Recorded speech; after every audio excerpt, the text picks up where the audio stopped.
મિત્રો દિયોદર શિવરી ચોકડી ઉપર જે રોડના સાઈડના નાળા હોય છે પાણીના નિકાલ માટેના તે બ્લોક થઈ ગયા છે. તેથી હાઈવે ઉપર પાણી ભરાઈ ગયું છે. તમે જોઈ શકો છો કેટલું પાણી ભરાઈ ગયું છે. તેથી જલ્દીથી તે નાળાનો નિકાલ કરવામાં આવે. તમે જોઈ શકો, તમને બતાવું છું કે ઘર સુધી પાણી પહોંચી ગયા છે.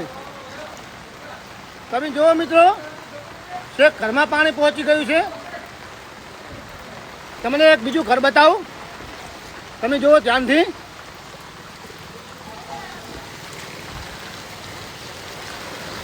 મિત્રો અહીંયા જુઓ તમે, આ પાણી ઘરમાં પહોંચી ગયું છે. અને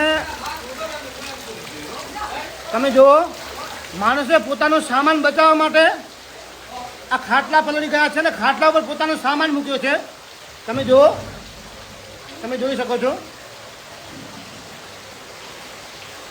વરસાદ તો દર ફેર આવે છે, પરંતુ આટલું પાણી આવતું નથી.